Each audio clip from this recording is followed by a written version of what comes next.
ሰላም ሰላም ውድ ተመልካቾች እንዴት ናችሁ? እንደምን ዋላችሁ? ወሳኝ የሆነ መረጃ ይዤላችሁ መጥቻለሁ። ይህ መረጃ ምንድነው? ሰሞኑን ክልሉ ላይ በጣም ከፍተኛ የሆነ ችግር አለ። ይህ ችግር ምንድነው? አፋብኃን የመከፋፈል ሴራ ነው። አፋብኃን የመከፋፈል ሴራ ተጠናክሮ ቀጥሏል። ይህም ደግሞ እንግዲህ በአንዳንድ ሁኔታዎች እየተሳካላቸው ይመስላል።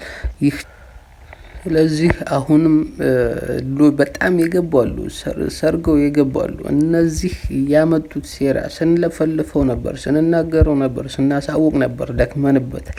ነገር ግን ሰሚ አጣን። በዚህ ችግር ምክንያት እንግዲህ እዚህ ደረጃ ተደረሰ ማለት ነው። ጠላት በጣም ከፍተኛ የሆነ በጀት መድቦ በሚንቀሳቀስበት ሰዓት ምን መደረግ ያለበት እንዴት መሄድ እንዳለበት ስንናገር እንግዲህ ያልሰማን መረጃውን ሼር አድርጋችሁ ስላልደረሳችሁ እና ትኩረት ባለመስጠታቸው ምክንያት እንግዲህ ለዚህ ችግር በቅተናል ማለት ነው። ይህ ችግር ሊፈጠር ችሏል። ነገር ግን አሁን ችግሩ በጣም የወጣ አይደለም፣ ለህዝብ አልወጣም፣ መስተካከል የሚቻል ነገር ነው። እያንዳንዱ ዝም ብሎ በአሉባልታ የሚያወጡት ነው እንጂ ይህ ነው የተባለ ኮዙ አልታወቅም። አለመታወቁ አሪፍ ነገር ነው። አለመውጣቱ ከማን እንደሆነ ችግሩ አሁን የትኛውም አንድ መግለጫ አፋብኃ ትላንትና ያወጣዋል። ያን መግለጫ እንግዲህ የጎጃም ላይ በጎጃም በኩል ባለው አደረጃጀት በጎጃም ቀጠና ባለው የአፋብኃ አደረጃጀት እንደማይታወቅ እንዳልመከሩበት ምንም ነገር እንዳልተነጋገሩ ገልጿል። የራሱን አቋም ገልጿል። ሌሎች በዝምታ መርጧል።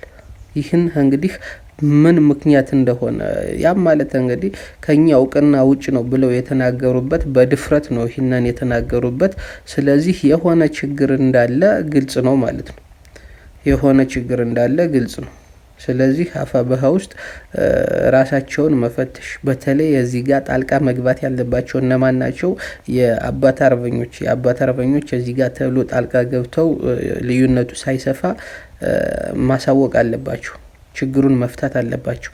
ይህን አይነት ችግር ሲፈጠር ችግሩን ለመፍታት ነው የአባት አርበኞች የተቋቋሙት። ስለዚህ ይህን ተልኳቸውን በአግባቡ ተወጠው ችግሩ ሳይሰፋ እንዳይሰፋ አድርገው ሰከን ብለው እንዲያስቡ ማድረግ ግዴታ አለባቸው የአባት አርበኞች። ከዚህ ላይ እስካሁን ምንም ማን ነው ያወጣው? ማን የተነጋገሩ? በምን ሁኔታ ተነጋግረው ነው? ይህ እንግዲህ አሁን ልዩነቱ ምንድነው? በወሎ የአፋብኃ ቀጠና በወሎ ምንም ያለው ነገር የለም። በሸዋ ምንም ያለው ነገር የለም። በጎንደር ምንም ያለው ነገር የለም። ነገር ግን በጎጃም ከኛ እውቅና ውጭ ነው፣ ምንም የተነጋገርነው ነገር የለም፣ አላወቅንም፣ አልተነጋገርንበትም የሚል መግለጫ አውጥቷል።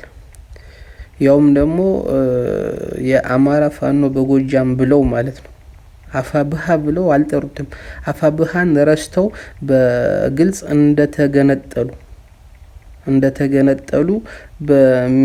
ተገንጥሏል በሚያስል ደረጃ የአማራ ፋኖ በጎጃም ብለው ነው መግለጫ ያወጡት። እንግዲህ ሰኔ 16 ላይ ያ እንግዲህ ይህንን እንዴት አስተካከል ማርሸት ችግር እንዳለበት ምናምን ሲነገር ነበር። ነገር ግን አስረስ ማረም ጨምሮታል። ስለዚህ ይህ ችግር ምንድነው ሲባል ይሄ ተብሎ መፍትሄ መሰጠት ያለበት ጉዳይ ነው። መፍትሄ መሰጠት ያለበት ጉዳይ አንደኛ እነ መሳይ መውጣት አለባቸው። የአማራ ሚዲያ በአማራ ነው መመራት ያለበት። ስለዚህ ለተለያየ ሰው ለመሳይ መግለጫውን መስጠት፣ መሳይ ከእያንዳንዱ ጋር መገናኘት ይሄ በጣም ችግር እንደሚፈጥር የታወቀ ነገር ነው። ፕሮግራም በተደጋጋሚ ሰርተንበት። ስለዚህ ይህ ሁኔታ አሁንም መውጣት አለበት። ለአንዱ ሌላ ነገር፣ ለአንዱ ሌላ ነገር፣ አንዱ ሌላ ነገር መረጃ እያወጡ አመራሮችን፣ የኮማንድ አባሎችን የመለየት ስራ፣ አባት አርበኞችን የመነጠል ስራ፣ ሚና እንዳይኖራቸው የማድረግ ስራ እየተሰራ ነው። ስለዚህ እዚህ ጋር ከፍተኛ የሆነ ጥንቃቄ ያስፈልጋል። ከፍተኛ የሆነ ይህን በተሉ ማስተካከል ካልተስተካከለ ከባድ ነው። ሁኔታው በጣም ስር ከሰደደ ከባድ ነው። ለማስተካከል ይከብዳል። አሁን በዚህ ሁኔታ ከተቋጨ ነገሮች እየባሱ ከሄዱ እስከ መጨረሻው እንግዲህ አንድ የመሆን አድቫንቴጁ በጣም ከፍተኛ ነው አይደለም። አንድ የመሆን አድቫንቴጁ በጣም ዝቅተኛ ነው አንድ የመሆን አድቫንቴጁ።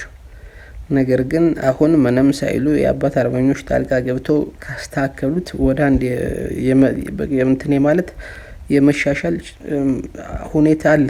በጣም ቢያንስ 90% የመሻሻል ሁኔታ አለ። ነገር ግን ቀድሞ መሰራት አለባቸው። የማይታወቅ ዲያስፖራ መግባት የለበትም። ዲያስፖራ በራስ መሆን አለበት። ዲያስፖራ ከዚሁ ከአፋብሃ ልክ እንደ ኮማንድ ፖስቱ እንደ ኮማንድ አባሉ እንደ ሴንትራል ኮማንድ አባሉ ተመርጠው በመውጣት አለባቸው። እንደዛ በዛ ሁኔታ መውጣት አለባቸው። በኤርትራም ቢሆን ወጣው በኤርትራ በኩል ወጣው ወደ አውሮፓ ወደ ምንም ሄደው በእነሱ መሆን አለባቸው ሰብሳቢዎቹ። ስለዚህ በዚህ ሁኔታ ሚዲያው ወደ አንድ መምጣት አለበት። ሙሉጌታ አንበርብር ተነስቶ የራሱን ሀሳብ፣ አሳየ ደርቤ ተነስቶ የራሱን ሀሳብ፣ ሌላው ተነስቶ የራሱን ሀሳብ እንደዚህ ሁኔታ መነጋገር የለበትም። ስለዚህ በጣም በተደራጀ መንገድ አንድ ሀሳብ ይዘው መመከት ነው ያለባቸው። ሀሳብ መሸጥ ነው ያለባቸው። የማንን ሀሳብ? የራሳቸውን ሀሳብ ሳይሆን በራሳቸው ሀሳብ የአፋብሃን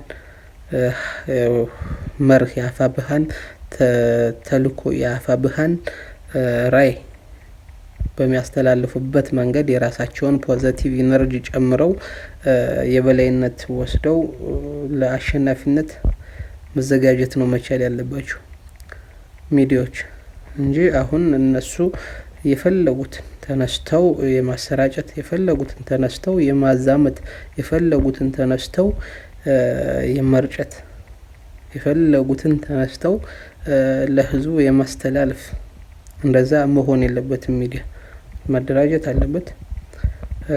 በአሸናፊነት ለመውጣት አሸናፊ ሆኖ ለመጨረስ መርህ ሊኖር ይገባል። መርሁ ደግሞ ምንድነው? ከፋፋዮችን በሚዲያ በመብለጥ በዲጂታል በመብለጥ አሸናፊ ሆኖ የአፋብሃን መደገፍ ማለት ነው። አፋብሃ አሸናፊ እንዲሆን የብልጽግናን አክቲቪስቶች በልጦ መገኘት ነው መርሁ መሆን ያለበት። ስለዚህ ይህ ከፍተኛ የሆነ ተጋድሎ ከፍተኛ የሆነ አሁንም ልዩነቱ ሳይሰፋ መስተካከል የሚችል ነው፣ ይስተካከል። ነገር ግን ቁርጠኝነት ይጠይቃል። ይህ ነው የሚያስፈልገው።